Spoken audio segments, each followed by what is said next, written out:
Hello बच्चों, welcome back to my channel RM study time. आज हम लोग जा रहे हैं क्लास 8th की नागरिक शास्त्र का लेसन नंबर 2 देश की सुरक्षा एवं विदेश नीति का एक्सरसाइज करने। और हमने फर्स्ट चैप्टर की एक्सरसाइज अपलोड कर दी है। अगर उसे आपने नहीं देखा तो उसे आप प्लेलिस्ट में चेक कर लें। साथ ही डिस्क्रिप्शन बॉक्स में लिंक भी मिल जाएगा, उससे भी आप उस वीडियो को देख सकते हैं। अगर वीडियो आपको हेल्पफुल लगे तो अपने फ्रेंड और दोस्तों के साथ भी शेयर करें और हमारे चैनल को जरूर सब्सक्राइब कर लें। सो चलो वीडियो स्टार्ट करते हैं। इसमें प्रश्न नंबर 1 है, निम्नलिखित प्रश्नों के उत्तर दीजिए। जिसमें प्रश्न नंबर का है, देश की सुरक्षा में सहायक संगठनों के बारे में लिखिए। उत्तर है, सेनाओं के 3 अंगों के अतिरिक्त कुछ अन्य संगठन हैं जो देश की सुरक्षा के लिए कार्य करते हैं।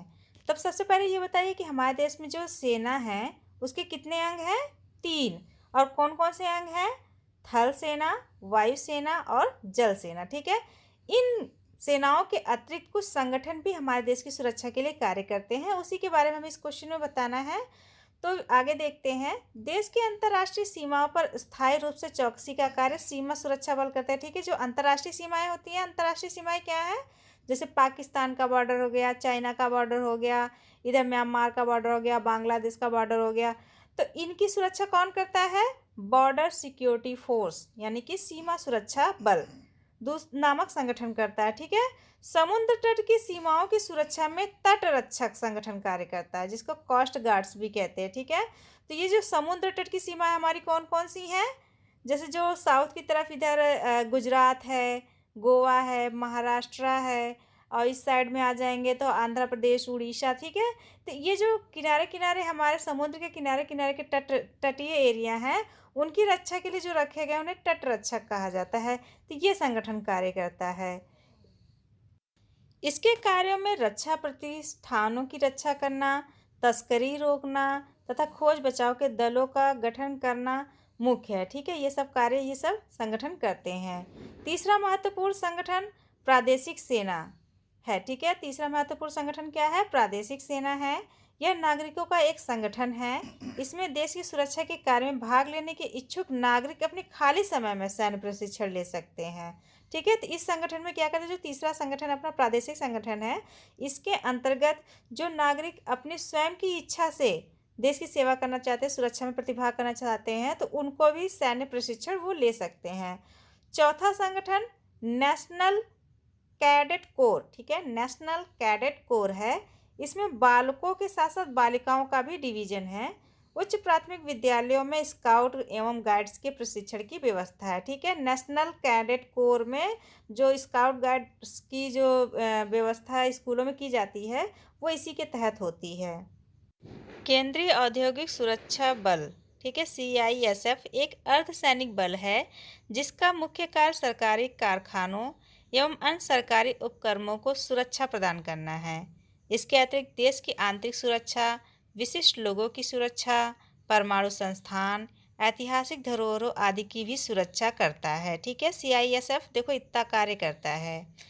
केंद्रीय रिजर्व पुलिस बल यानी CRPF भारत के केंद्रीय सशस्त्र पुलिस बलों में सबसे बड़ा है। यह भारत सरकार के गृह मंत्रालय के तहत काम करता है। CRPF की प्राथमिक भूमिका पुलिस कार्रवाई में राज्य संघ शासित प्रदेशों की सहायता, कानून व्यवस्था और आतंकवाद विरोध में निहित है। रैपिड एक्शन फोर्स केंद्रीय रिजर्व पुलिस बल की एक शाखा है जो दंगों एवं भीड़ को नियंत्रित करती है। राष्ट्रीय सुरक्षा गार्ड यानी NSG गृह मंत्रालय के निरीक्षण में काम करती है और इसका मुख्य कार्य विशिष्ट व्यक्तियों की रक्षा, बंधकों का बचाव, महत्वपूर्ण प्रतिष्ठानों को आतंकवादी खतरों से सुरक्षा करना है। ठीक है, तो हमारे जो 3 अंग हैं सेना के, उसके अलावा भी जो अलग अलग संगठन हैं वो हमारे देश की सुरक्षा करते हैं। तो इस पूरे को क्वेश्चन को फिर से रिपीट कर लेंगे आप एक बार, तो आप पूरी चीज़ों को समझ जाएंगे। नेक्स्ट क्वेश्चन है, विश्व में शांति स्थापित करने के लिए भारत ने किस नीति का समर्थन किया? विश्व में शांति स्थापित करने के लिए भारत ने किस नीति का समर्थन किया? इसका उत्तर है, विश्व में शांति स्थापित करने के लिए भारत ने गुट निरपेक्षता की नीति का समर्थन किया। किसका समर्थन किया? गुट निरपेक्षता की नीति का समर्थन किया। नेक्स्ट क्वेश्चन है, पंचशील क्या है एवं इसके सिद्धांत कौन कौन से हैं? इसका उत्तर है देश के प्रथम प्रधानमंत्री पंडित जवाहरलाल नेहरू युद्ध के स्थान पर शांति को महत्व देते रहे। ठीक है, हमारे देश के प्रथम प्रधानमंत्री कौन थे? पंडित जवाहरलाल नेहरू।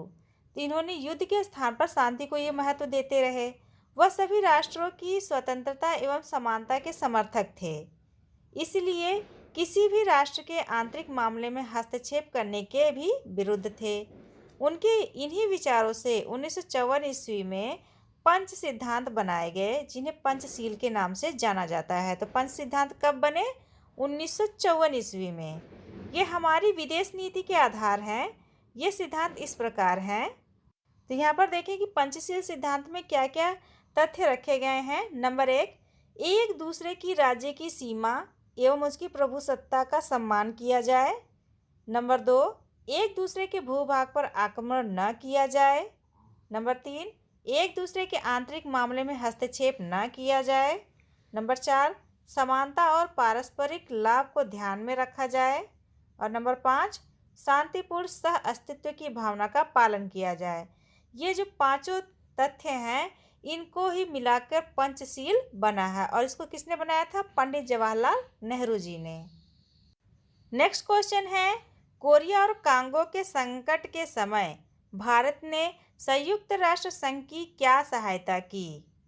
उत्तर है, भारत जब से संयुक्त राष्ट्र संघ का सदस्य बना है, वह लगातार उसे अपना सहयोग प्रदान कर रहा है। ठीक है, भारत जब से संयुक्त राष्ट्र संघ का सदस्य बना है, तब से उसे अपना सहयोग प्रदान कर रहा है।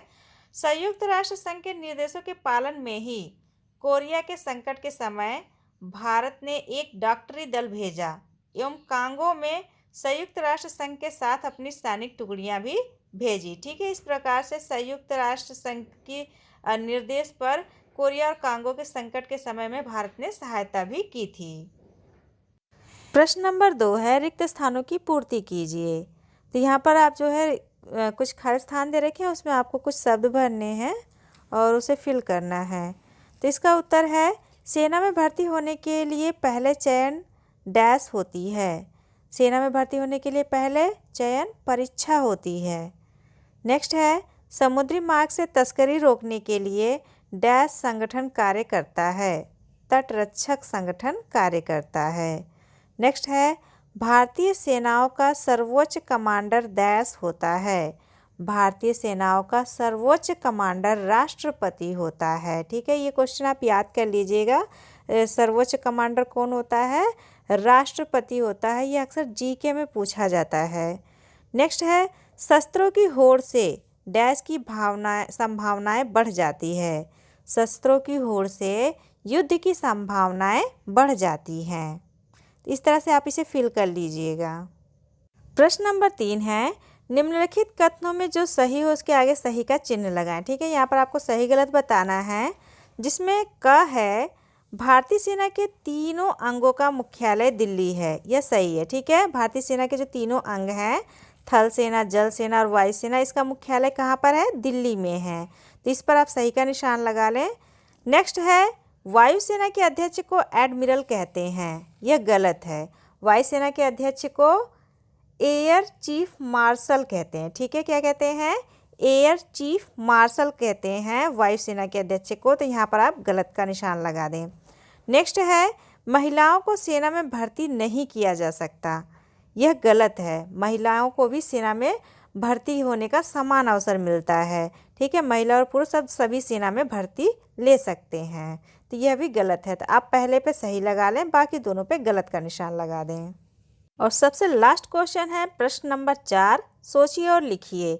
इसका उत्तर आपको स्वयं करना है। ठीक है, विद्यार्थी स्वयं करें। तो इसका आपको खुद ही सोच के लिखना है कि आप क्या करेंगे उसकी जगह पर रहेंगे तो।